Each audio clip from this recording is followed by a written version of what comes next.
स्वागत है आपका ब्रेक के बाद। और वर्तमान परिस्थितियों को देखते हुए बेंगलुरु में आरएसएस की 3 दिनों तक चली अखिल भारतीय प्रतिनिधि सभा की बैठक में कई अहम मुद्दों पर विचार विमर्श किया गया। तो बेहद महत्वपूर्ण ये 3 दिन की बैठक रही। कई अहम मुद्दों पर विचार विमर्श किया गया और उसके कई कंक्लूजन्स भी ड्रॉ किए गए। इसके साथ ही देश को अलग पटल पर ले जाने वाले और विवादास्पद परिस्थितियां उत्पन्न करने को लेकर भी दो टूक जवाब दिया गया संघ की तरफ से। आरएसएस ने साफ किया कि बाबा साहब ने भी धार्मिक आधार पर आरक्षण को मान्यता नहीं दी थी।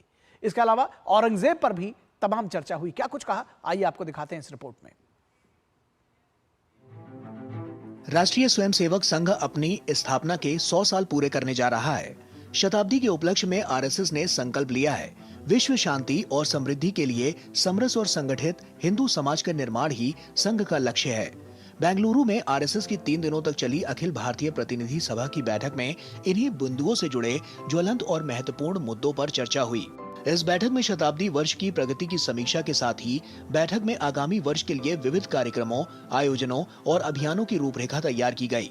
बैठक के एजेंडे में देश के वर्तमान परिदृश्य का विश्लेषण और अनुवर्ती गतिविधियों पर चर्चा के अलावा हिंदू जागरण के मुद्दे पर भी चर्चा शामिल रही।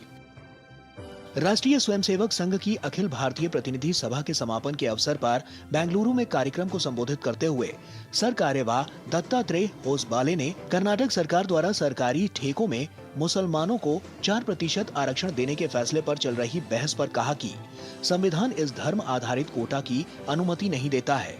साथ ही उन्होंने कहा कि इस प्रकार के आरक्षण भीमराव अंबेडकर के विचारों के विरुद्ध हैं।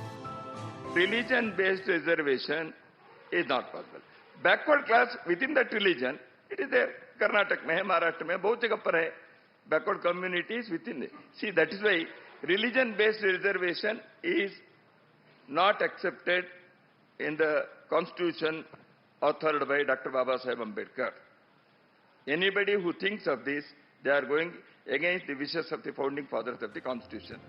औरंगजेब की कब्र को लेकर उठे विवाद को लेकर सर कार्यवाह होसबाले ने दो टूक कहा कि जो लोग भारत के मूल्यों के खिलाफ गए उन्हें प्रतीक बना दिया गया। उन्होंने इस बात पर आश्चर्य जताया कि अंग्रेजों के खिलाफ लड़ने वालों को तो स्वतंत्रता सेनानी कहा जाता है, लेकिन जिन्होंने आक्रमणकारियों का विरोध किया उन्हें ये सम्मान नहीं दिया जाता।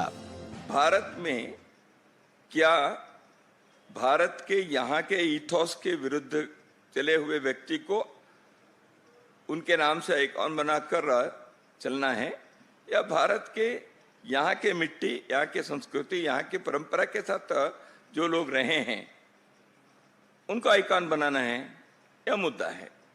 तो इसलिए औरंगजेब उसमें नहीं बैठते हैं, जबकि उनके भाई दारा सिंह उस आइकॉन में उस स्थिति में बैठते हैं। इसके अलावा वक्फ संशोधन विधेयक 2024 को लेकर सर कार्यवाह दत्तात्रेय होसबाले ने कहा, सरकार ने वक्फ के लिए एक आयोग बनाया है, हम देखेंगे कि वे क्या लेकर आते हैं। अब तक जो भी हुआ है वो सही दिशा में हुआ है, हम देखेंगे कि आगे क्या होता है। वक्फ के बारे में सरकार ने जॉइंट कमीशन बनाए हैं, जो हुआ है अभी तक वो सही दिशा में चला है।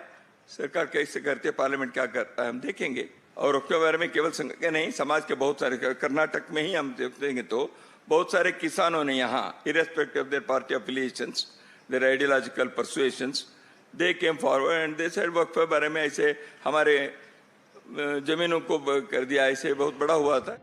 आरएसएस की अखिल भारतीय प्रतिनिधि सभा में भारतीय संस्कृति और परंपरा के मूल्यों को आगे बढ़ाते हुए व्यवस्थित ढंग से भविष्य को उज्जवल बनाने का उद्देश्य मानव एकता और विश्व कल्याण के हित में नजर आया और मौजूदा परिदृश्यों को ध्यान में रखते हुए बांग्लादेश को लेकर प्रस्ताव समेत विभिन्न मुद्दों के तमाम पहलुओं पर चर्चा के बाद समाधान प्रक्रिया को आगे बढ़ाने का प्रयास किया गया।